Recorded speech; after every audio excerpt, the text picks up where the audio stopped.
community activist. Good afternoon. How you doing? I am wonderful, wonderful, wonderful. Good to be back and Yeah, nice time off, relaxing, just telling you. getting myself together for the fall time of the year, election time of the year. So I am excited to be back as always to our listening audience. We missed you, but we're Hey, glad to be back with you. So it is high noon on Thursday, and as always, it is GA for Justice time. GA for Just is. no doubt, no Okay. And we're doubt. really excited to be here and to be back live. I'm sure y'all probably seen some of the old shows being replayed and everything, but I am here live and Okay. in living color. As always, we want to thank Henderson Vaughn for opening up the radio wave lines to us so that we're able to come out here and just share with the listening audience. As you know, these are unusual times. These are uncharted territories. And All types of things are going on all over the place, and we need to have a conversation. As always, a conversation for information, a conversation for correction, as well as a conversation for transformation.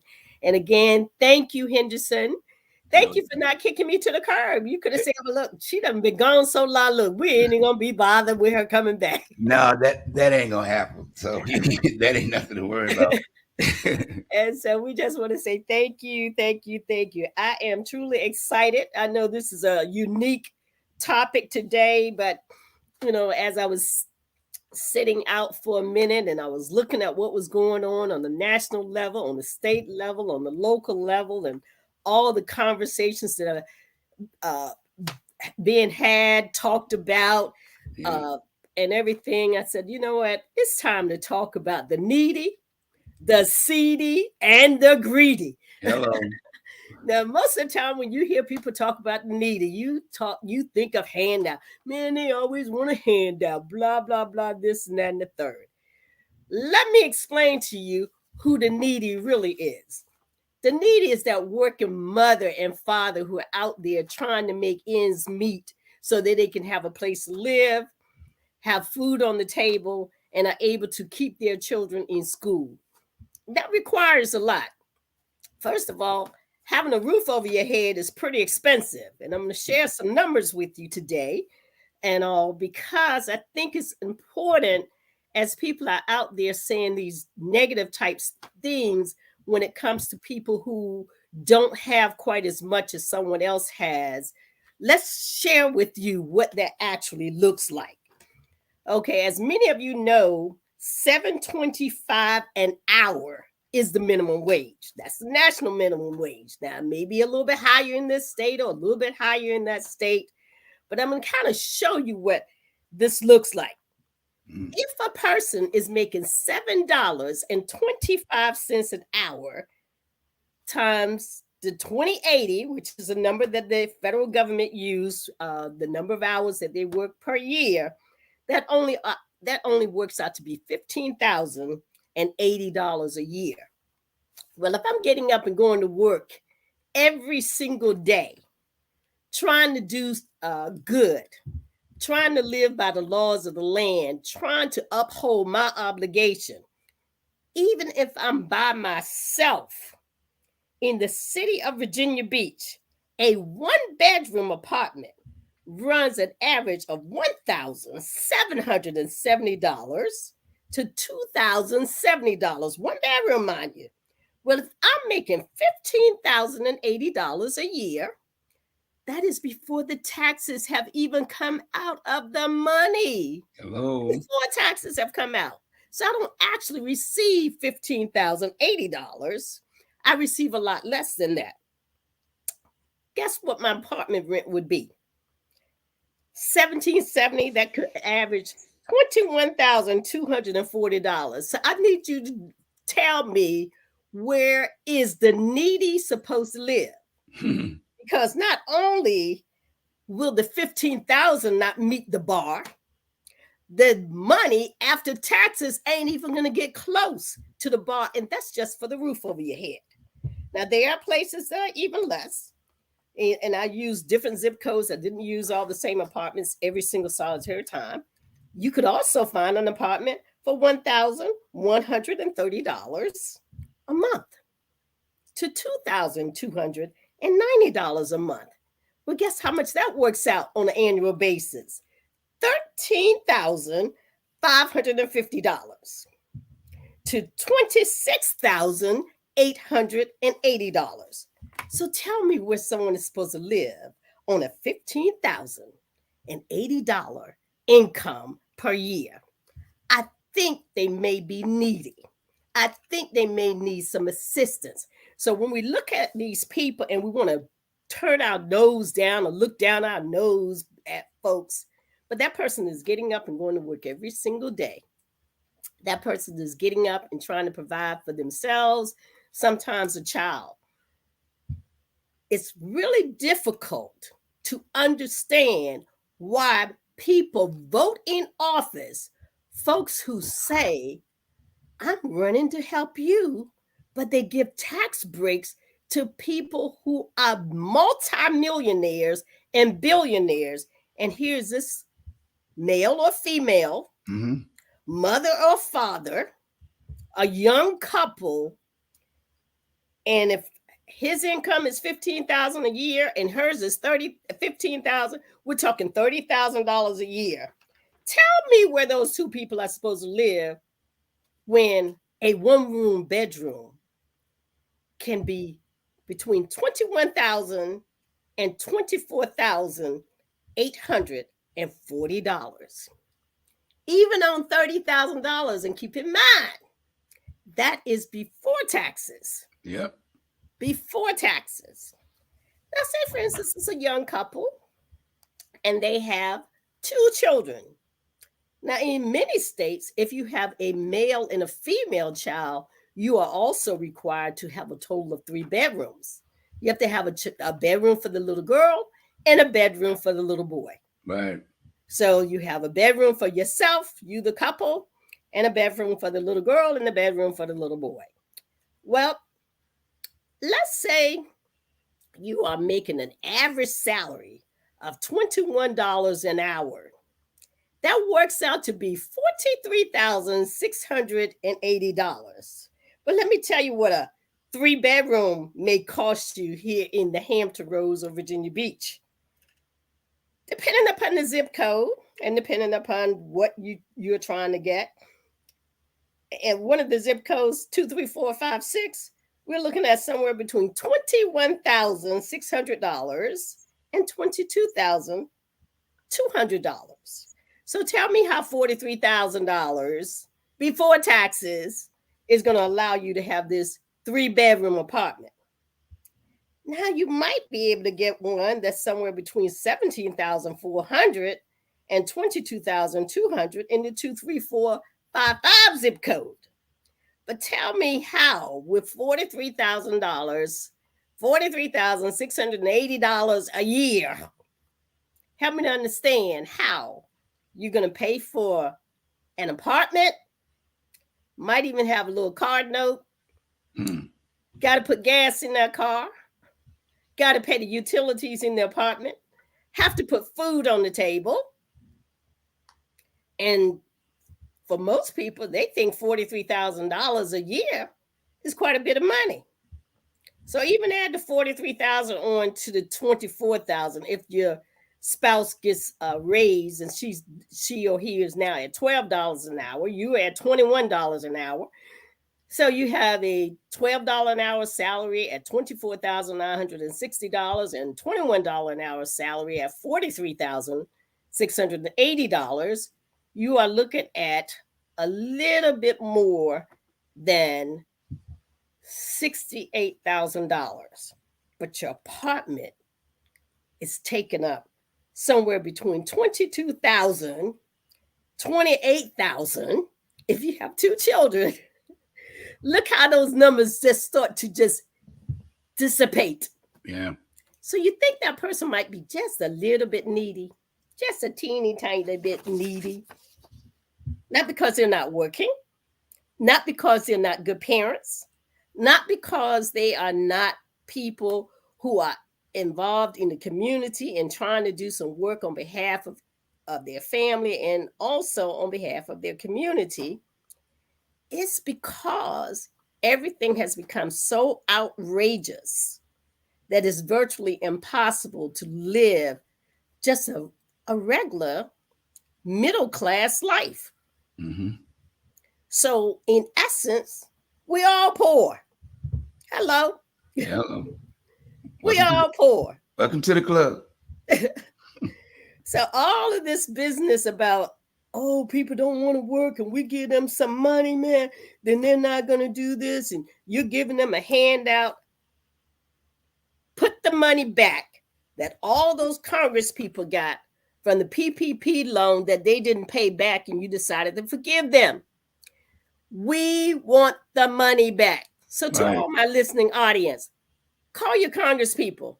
Tell them you want the money back from the PPP loan that the Congress people received and that other people in the government on various levels, state levels, governors, and all of those persons who took advantage of the PPP loan and then got it forgiven. But yet you're crying about forgiving a student of an educational loan. And after they got the education, they can't even find a job. Hello. Not in their discipline. They can't find a job. So why should you be angry with that person? And again, I say the needy. I consider that person the needy. Okay? Someone who's working hard, who is willing to do things on behalf of our community, who may not have made as much money as someone else. Also, keep in mind, this is not a handout. They're not asking for a handout. Sometimes it's just simply a needy person may be someone who have some illnesses. A needy person may be a senior citizen. But they're always willing to help when and where they can. Whenever and wherever they can. The one thing about people who don't have a lot, they're always givers. They're always trying to help somebody. Think about it. Over the years, your parents in small churches, congregations, or what have you, some of the biggest hearts were people in churches that didn't have a whole lot of money, but would go out there and they would do use different ways of raising money, a dinner here, a program there, and they would raise those funds. And if there was a family in need, they'd take them the money so that family could have food on their table. They would take the money so that family could pay maybe a light bill to keep their lights from being turned off because there were 5 people in the family, or there were 5 children in the family, or there were 7 kids in the family, or what have you. But from a faith standpoint, it never stopped them from raising funds. And guess what? Many of them were needy too. They were needy too. And it still exists today, where we still have a lot of people in our local congregations who don't have a lot of money, but they're also willing to give what little they have in order to make it a little bit better for those who are out there. So I say that to say it's important that you vote. It is very important that you vote because the decisions that are going to be made will impact the needy. And guess what? The needy could be you and I.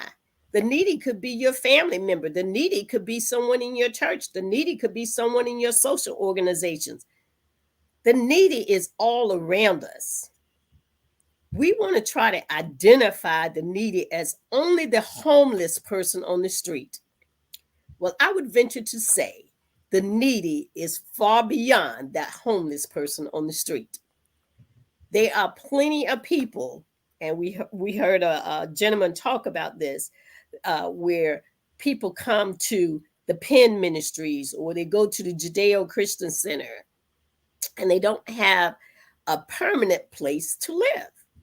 But they get up, they have a place where they can go take a bath, and they go out and they work, but they're still homeless because they don't have a permanent place to live.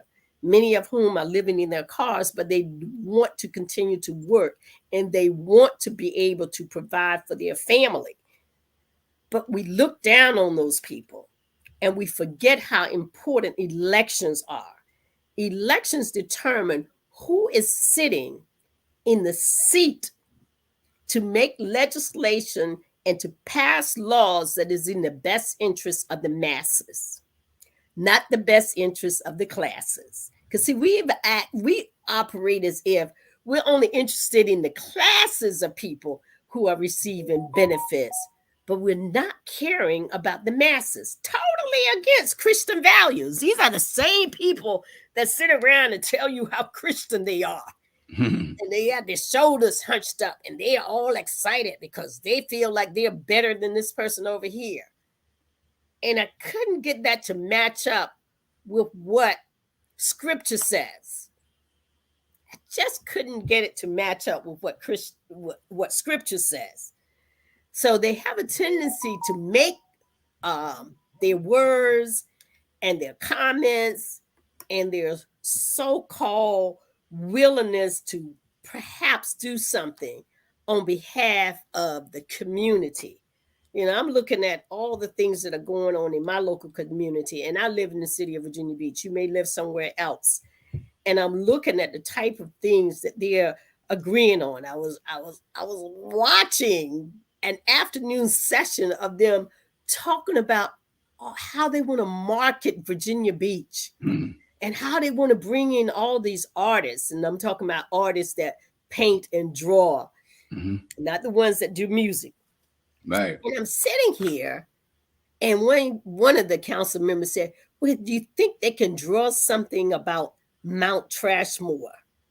And I'm like, okay, do we not have hungry people in the city? Do we not have homeless people in our city? Yeah.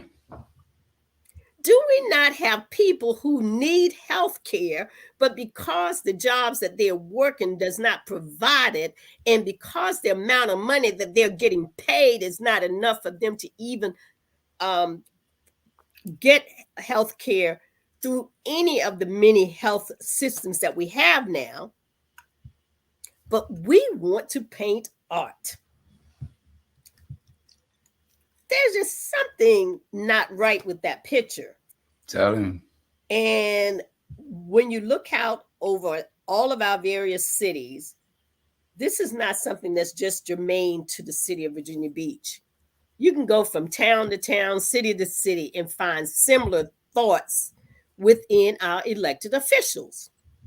So I haven't contacted them yet because I had to savor that a moment. I had to just kind of like, it makes no sense to me that you continue to look for ways. Yes, you're trying to embrace the people and you're trying to do these various things, but is that the best way? Is that the best way to be a good steward of the city's dollars? Or can you still do some of these things by determining where the waste is? Is it that contractor that you've overpaid 3 or 4 times what the value of what he provided? Right. Did you overpay them? If you had cut the cost in that area, you would have this extra money for the young people, or our growing artist community, to be able to take advantage of perhaps putting together a nice marketing product that can share the things that Virginia Beach has to offer.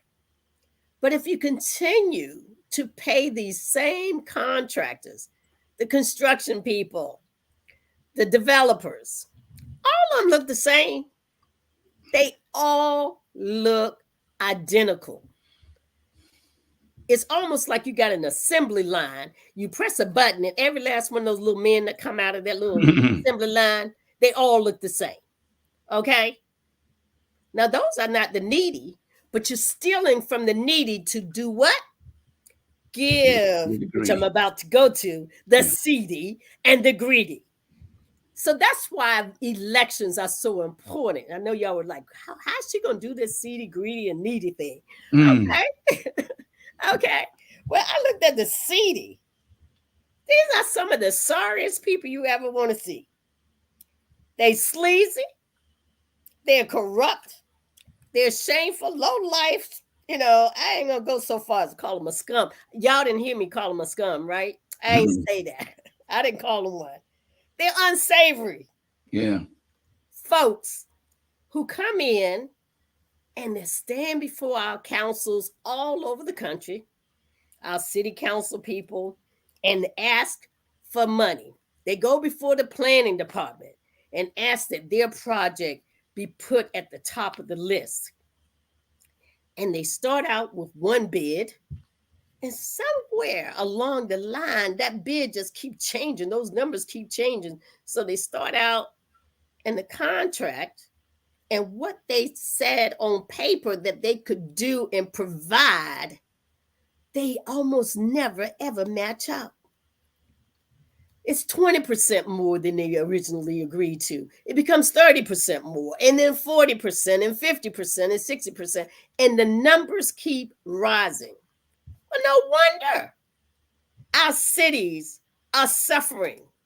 No wonder our people are in need. No wonder we're dealing with all these challenging situations, such as mental health, and our youth that's all mixed up. They're all mixed up. They're all confused because the money that could have gone to our young people is sitting over here in a pot of gold. And yes, that's what I called it. Hello. It's a doggone pot of gold for the seedy and the greedy. And if that doesn't bother you and make you take your behind to the poll and vote for somebody who's going to work on issues that is in your best interests, I don't know what we can do. I don't know what we can do, but I know what you can do. You can decide today that you're going to go ahead on and vote. Yeah. That you're going to read about these people. I know you've seen all the ads all over, this person, they done did this and this person did that, et cetera, et cetera. But pull the record, pull the receipts, and find out who actually voted on behalf of our young people.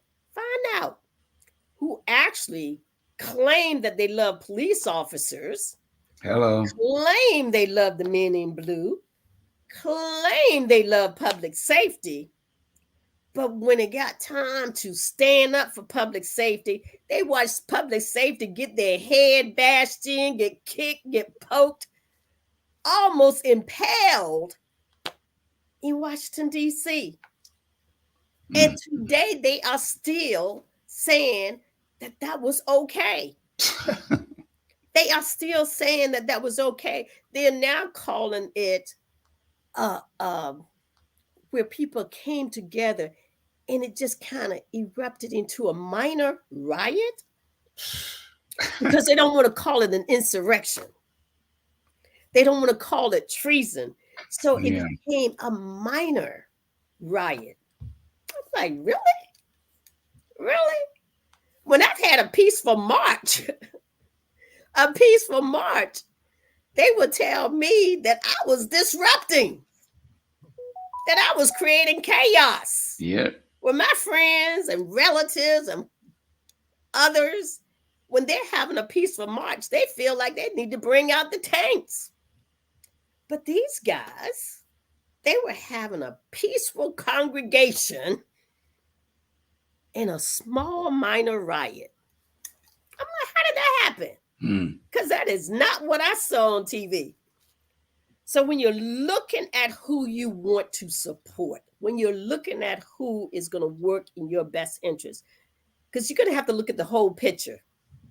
You're going to have to look at who's going to be in charge of the General Assembly, State Senate. You're going to have to be looking at who's going to be in charge of the House of Delegates.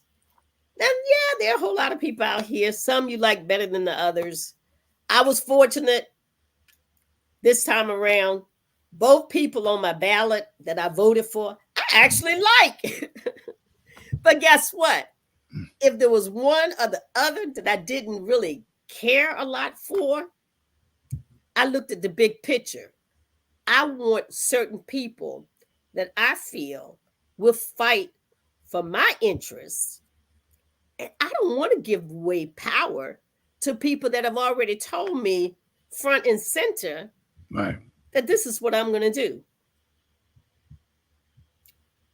I'm not supporting somebody that run on things like, um, this abortion thing that we're looking at. We're doing it perfectly Right. good. This is what people need. Well, first of all, I don't need you in my bedroom, period. That's it. Full stop. Boom. If nobody is legislating Viagra, then don't legislate the vagina.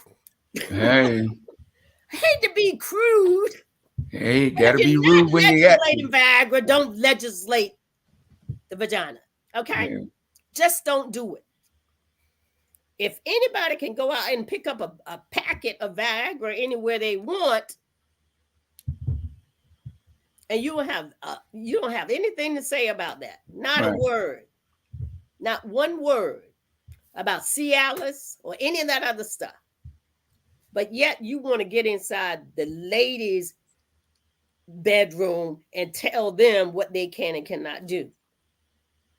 It's Now, sad. most of you know, I personally don't believe in abortion. But guess what? That is not something that I have to be responsible for. That is individual responsibility. And the last I checked, I can't make no rain. I can't make the sun to shine. I cannot make any snow. So since I am not God, Hello. then I don't have any business telling people what they can and cannot do. I don't. Yeah. And I suggest those of you who are out there that's trying to tell people what they're supposed to do and decide, well, this is right and this is wrong.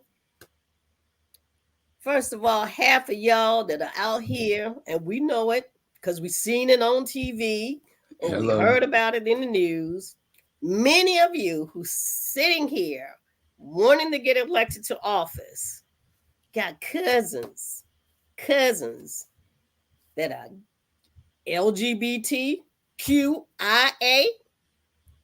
You have moms, aunties who had an abortion, and some of y'all had one yourself. Hello. You had one yourself. And then you stand in front of us like almighty, like you just this perfect creature. Guess what? We've all sinned, every last one of us. Oh And yeah. it's not up to you to sit here and tell people what they can and cannot do. What we want to do is have a way of living together, working together for the good of us all. Furthermore, if you kept your mouth shut and not made this a front and center issue, most of this stuff would not be so blatant in the first place. You put it out there and made it blatant. So, to all my friends out there, we got some work and responsibility to do. I love to talk about Kwanzaa, collective work and responsibility. Look, we got some work to do. We cannot sit around and not build and maintain our community together and make our community problems our problems and solve them together. That's collective work and responsibility. What are our problems? Our problems is the fact that we have community members, people in our community who are hurting, who are in need, and who need our support. What is our collective responsibility? Our collective responsibility is to make sure that we're out here on the battlefield, on the front line, talking to one another about the importance of voting. And why is it important? It's important for your children. Whoever sits in those positions of authority, those various positions, they're going to make decisions right now that can impact your children several years down the road, 5 years, 10 years, maybe even longer. And it's up to you to decide that your children are important enough that you will not sit back, you will not stand by and allow the seedy and the greedy to harm your children. Because, see, some of us are not going to be here when our kids are grown. Some of us are not going to be here when our grandchildren are grown. And some of us may never live to see a great grandchild even enter the world. Well, those are generations. Yeah. Those are generations, sweetheart. Whether you like it or not, those are generations of people. And what you do now can affect what is going to happen to them later. Well, how do we know that?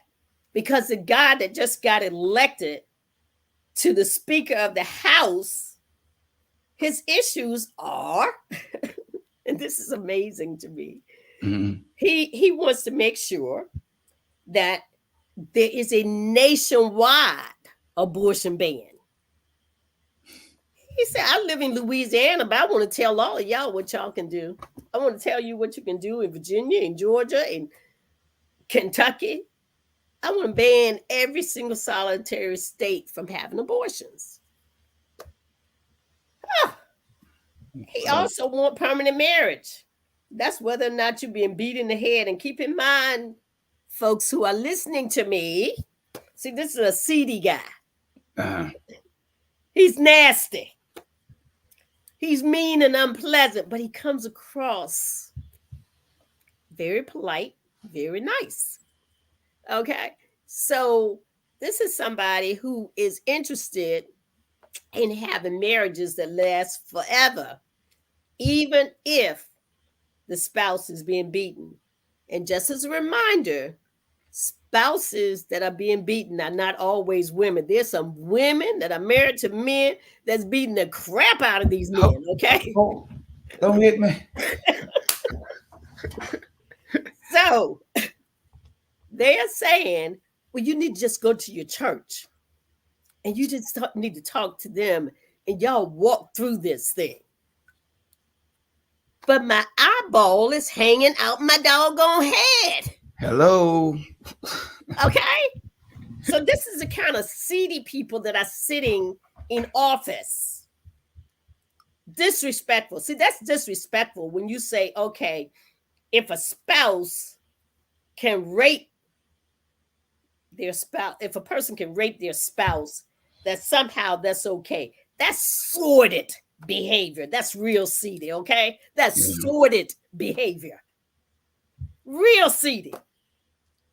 So again, I am Georgia Allen. This is GA for Justice, because it's always just the right time to do what is right. It's always, okay? And so we want to make sure that when we're having a microphone, we do have the microphone, that we think about what is going on in our community, around our country, how laws are made, changes that are being made, whether it's drawing district lines, whatever it is. You want to identify who you would like to be the person that's drawing those district lines. You want to make sure that you can identify and vote in the person that is going to do what is in the best interest of you when it comes to health care. You want to make sure that you're at the voting booth and that you're willing to volunteer in some instances. In some instances, you get paid. But you need to be there. If there are not enough people that are already voting, you need to get to the polls. On Sunday morning, every church should be telling their people to go to the polls and vote. This is not a joke, people. This is real business. This is uncharted territory. When you have to have 4 people in less than a year go before Congress to get a vote, well, actually it was 5. Right. 2 of them decided to pull their names out of the hat. 1 went up, what was it? Took him 15 rounds of votes before he finally got elected. The other one went 3 rounds and couldn't get enough votes. And so he said, well, I'm just going to remove my name. 1, he had the votes, but the knucklehead said, well, I don't like him. And so the spineless folks Said, well, if he don't like him, then I can't vote for him. Really? That's seedy. That is seedy. Yeah. That is shameful. Low life, unsavory, seedy. Okay? That's what we have elected to office. Because, see, when you cannot go after people have voted you in office and you're going to rely on a dictator to tell you who to vote for and who not to vote for and what you can do and what you can't do, why are you sitting there? I wished I would get elected to an office and one person tells me every vote that I should take and how I should take those votes. I wish I would. Still waiting for a backbone for some of those people that's sitting in Congress with that R behind their name. Time to get rid of some of them. They got the same story every year. Yeah. Never a plan, never a policy, never nothing. Yeah. We ain't That's messing with ridiculous. They should be called the ridiculous party versus the Republican Party because what they are doing is ridiculous. Yeah. How dare you let one person tell, 200 and some people, but this is what y'all supposed to do. Because he hurt my feelings because he voted against me. We had every right to vote against you. Yeah. You lied to people. Hello. You lied to people. And so this is what we're dealing with. We're looking at the needy because they have been deprived, they have been disadvantaged, they're underprivileged, they're in want. This is what we're looking at.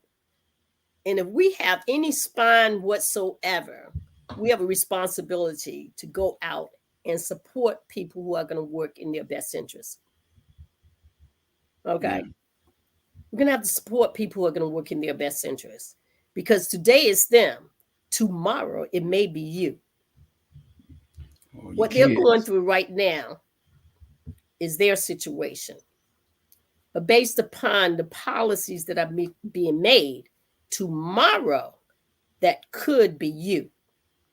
So I want to encourage you to go out there and fight on behalf of these persons who need your help because they do. They need your help. They need you to stand up for them. They need you to be strong for them and not sit around and do absolutely nothing. You have a responsibility to work on behalf of the persons who are in need. Scripture tells you to do that. So if you're not doing it, then why read scripture? If you're not doing it, then why go to church? If you're not doing that, if you're not fighting on behalf of these persons who may be less fortunate than you, then what you here for? Hello. Why are you here? What you doing? Occupying space. Exactly. Now let's talk about the greedy. Oh, the greedy. Oh, the greedy. The greedy is a whole bunch of materialistic folk. They're predators. Greedy folks are predators. Look around. Look around. Even in politics. That was a predator that told them not to vote a certain way and said, don't give this guy your vote. It's a predator. They're selfish. And they're very possessive. So when you're looking at these greedy people, they want it all. They do everything in their power to prevent you from getting anything. They say Social Security is breaking the country. How can Social Security break the country when I think it's right now maybe somewhere between 3 and 6% of the budget? Really? So what about these other areas of the budget that's 20% and 25% and 33% of the budget? They're not breaking the country. They're not financially robbing the country. So listen to what people are saying to you. Understand why they're saying it and understand what it is that they want to get out of it. And what they want to get out of it is something for themselves and you know what with the rest of the folks. You got something to share with us this morning, Mr. Yeah, Henderson? yeah. I mean, you're on point with what you're saying. I mean, we sit year after year, election after election for the presidency. We listen to them when they do their speech to the United States. And Biden said it specifically when he was doing the State of the Union that the Republicans are trying to get rid of Social Security, and they all was in an uproar. And they, here you go, almost going into a new election for another 4 years, and they still talk about dismantling Social Security. So what part did you who you believe? You're mad with the man that's in there that's doing everything he can to get things in policy and straight, but you ain't listening to him. You listen to the same people that's been telling you for the last 30 years, we're gonna get rid of Social Security. What part you don't understand? You Correct. keep voting the same people in. And what part, what results you're gonna get until you get rid of half of them. So everything that Biden is trying to do by generating jobs and building getting the cities roads done. It ain't been done in 10 bridges falling down. Well, we ain't got no money for that. And when you talk about this war, talking about you getting Ukraine money, you ain't getting Ukraine no money. You're getting the money to the people that manufactured the bombs. There's something wrong with that. If you see somebody fighting and you ain't got to send American soldiers over there to put boots on the ground, you're only giving them money to the manufacturers, which is like 10, I think, 10 or say 10 or 20 industrialized that make these weapons. They're in the United States. So the money is going to them. That put Americans to work. So I don't know what you want to do, but you don't want to tax the people. You don't want to tax the corporations. They don't have to pay no taxes because they are putting employees to work for low wages. That's why everybody's striking. They're tired of that foolishness. I mean, I'm sorry. Not a problem. That's But you make such great points because all of these people who say, well, these guys they care about the working class people and they care about the farmers and they care about this and they care about that. And then the same person come before you and say, well, I don't want no unions because if the unions, they make the money and the corporations and the owners, they have to make less money because we're giving you a raise. What part of that conversation did you not understand? That this person is saying to you, I want you for the lowest level pay that I can give to you.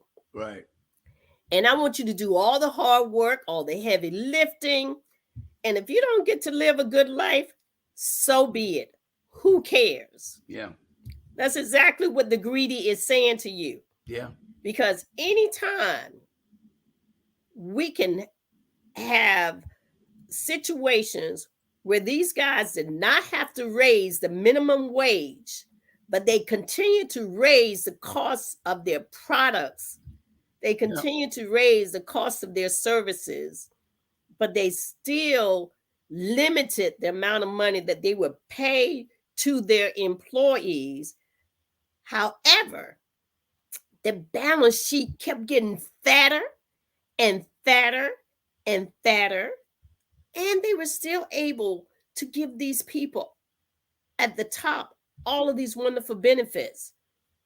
Who do you know bringing to the table some type of qualifications that will allow them to receive $10 million in salary, plus other benefits, the use of the private jet, trip to Switzerland, a cruise every year. But the employees, well, we can't afford to give you a raise. If we give you a raise, then we got to raise the price of our products, and we raise the price of our products. That's going to mess with inflation. It hasn't stopped you. Right. A bottle of Coke does not cost the same thing today that it cost in the year 2000. Right. Okay. So you raised it anyway, even when you said you couldn't raise salaries of the employees. But the employees continue to pump out the products that you sold. Yeah. But then you have a CEO or president or CFO and all of these different people in the high ranking of the company, and they're receiving $5 million a year, 10 million, 20, 30, $40 million a year. Hello. And you don't think something is wrong with that? And you want that type of mentality elected to office? That is the mentality that you want elected to office? Yeah. It's persons who believe that only the people at the top should get fat salaries. And please, as you get more experience and you're actually changing things that is making the company more money, give them a bonus. But I don't see why that should affect them getting a salary for 5 and 10 years at that type of level. Give them a bonus, cut them a check. Hello. Okay, cut them a check. You're sitting here spending that kind of money, and then you wonder why. You know, you want to say that inflation is caused by the policies of the president. No, the inflation is caused by you. You're overcharging, you're gouging, you're doing all of these type of things that are not in the best interest of the people. Right. That's what you're doing. That's what you're doing as a business owner, as a corporate business owner. You're doing that. The policy is not doing that. You're doing that. You decided that you wanted to send jobs overseas, and everybody fuss about, the NAFTA and the this and the that and the other. Let me tell you, if those businesses loved America the way they claim, guess what? They would have NAFTA their tail right here in America. Hello. That's bottom line. So that tells you their loyalty and like thereof. All right? So don't blame NAFTA, because those business owners had the same opportunity to say, you know what? I'm a patriotic American citizen. And I'm not going to allow greed to be more important than my patriotism to this country that I claim to love. So call them out on it. Because, see, you can put some things in place, but it doesn't work unless those people decide that they're going to go along with it. Right. It's not going to work. So could they have done things a little differently? Absolutely. As a matter of fact, one of the things that President Biden is doing is saying, hey, if you want contracts, that means you got to buy your steel in America, you got to make it in America, you got to make all this stuff in America. Okay? Otherwise, the federal government is not going to buy from you. Hello. Okay? We want the business and the all of these jobs, the jobs that people have been doing for years and years, the masonry jobs and all of these things, we want them back in the country. We want those back here. Those type of engineering jobs, those shipboard jobs, all of these things, those little tools that they put in cell phones and things of that nature. They want those made here in America. Made here in America. Yeah. Okay. So when people are talking about who's doing what or whatever, take a look at who's doing what. I mean, look at the fact sheet. Vice President Harris announces new efforts to expand capital access and contracted opportunities for minority-owned and underserved businesses. Hello. At the Freedmen's Bank Forum. Okay? Mm-hmm. Putting the Freedmen's Bank back in place. One that works this time. Okay? Not one where they steal the money from the people who put their money in the Freedman Bank. Right. Okay? So when we want to talk about investing, the current administration, they are working to invest back and make historic investing to benefit communities. So they're going back into communities itself instead of giving all the money to the city and state. They're looking for contractors that they can work with so that they can get these people moving and building businesses and stuff. You know, they're working to help our young people not have to pay off these astronomical college loans. How is it that you start college with a loan of $20,000, and when you graduate from college, by the time they add all the interest and this and that and the third on these loans for young people who don't even have a job yet, who haven't even gotten their degree yet, and that $20,000 loan becomes $100,000? Really? Yep. Really? And then they're like, well, I paid back my loan. Well, you probably paid back your loan when college was $5,000 a year. Yeah. Or $5,000 for all 4 years. Hello. You know, there was a time when college was like $600 a semester. So don't sit here and try to compare what your situation to what they have done when it comes to the cost of college today, because it is outrageous. These loan companies are overcharging, they're gouging and doing all of this stuff. Again, the greedy, these banks, greedy. Yeah. Okay. It's what it boils down to. We got the needy, which I support wholeheartedly. The needy. When we're looking to elect people to office, are they more interested in the needy, or are they more interested in the seedy and the greedy? Because if they're interested in the seedy, if they're interested in those people who are the corrupt, the low life, the unsavory, that's probably not a candidate you want to support. If you're looking to elect people to office and these people are greedy and everybody around them are greedy, these are people who are materialistic, they're predatory people, they are very selfish, they're divisive, they're possessive, they're probably not people you want to support or elect to office.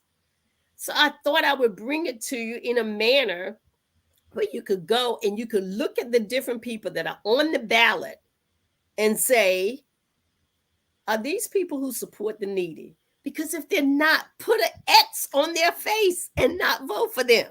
Hello. Okay, do they support the needy? If they don't, that's not your candidate. Do they support the seedy? Do they support these sleazy, shameful, unsavory, nasty, corrupt, disrespectful folks? If those are the type of people that they are in bed with, put an X on their face and don't vote for them. Hello. Don't vote for them. I don't know how to make it any plainer than I'm trying to make it today. But in Virginia and in Virginia Beach and all around the Commonwealth, we have our state delegates and our state senators are all up. Every last one of them. We got 100 in the House of Delegates, 4 in the U.S. in the state Senate. They are up for re-election. And if you want someone who will fight for the needy, who will fight for that average American, who will fight for persons who are looking to build and grow and do better, then take a look at that ballot. But if you want somebody who will sit there and create slogans that are absolute bald-faced lies, that is doing more harm to America than we have seen in decades, then I kind of feel sorry for you. I really do. But I feel sorry for all of us because that is not going to do us any good. That is not going to help us. And again, everybody that's on the ballot that are in parties that are working in our best interest, we're not going to like them all. The goal is not to like them all. The goal is to get people elected to office with enough of an advantage to pass the legislation that will help our generation after generation after generation, to put the laws on the books that are in our best interest. So you may not like them, but guess what? If you were doing what you were supposed to do, which is go out, find candidates, go out, support candidates, go out, work with these candidates, go out and help and grow and develop these candidates, you wouldn't have some of these people on the ballot right now. But they Hello. raised their hand and they decided to run. And they decided to run because there was nobody else out there that was willing to run. So don't get angry at them because they were willing to throw their name in the hat. Get angry at yourself because you've had time. Many of you have been out here, you've been in the community, you've been working, and you've had ample time to develop, grow, build a bench of candidates that you can potentially put in a race. So that when there's someone that's running and you don't like them, then 2 years from now, remove them from office. But you got to have somebody that will be willing to run so that you can remove them to office. But don't get mad at the person that decided that they will run. Because you've had time. You've had time to do something about it. So with that being said, my topic today was the seedy, the needy, the seedy, and the greedy. I hope that helped you out a little bit. I hope to help you out with regards to politics. And also, again, it's about um, collective work and responsibility. We all have a responsibility to work together to bring about a better change and a better outcome for our family, our friends, our youth, our children. So, with that being said, this is Georgia Allen with GA for Just Is. And I'm signing off until next week, same time, same station. And again, next week, we're going to still be talking about politics because the election is November the 7th. Make sure you go out and vote. Thank you. All right. Thank you. You've been listening for the past hour, GA for Justice, with your host, the one and only community activist, Georgia Allen. Don't forget to pass this on and share it with people on your social media platform. Until next Thursday from 12 until 1. Thank you for listening and thank you for participating. Bye-bye.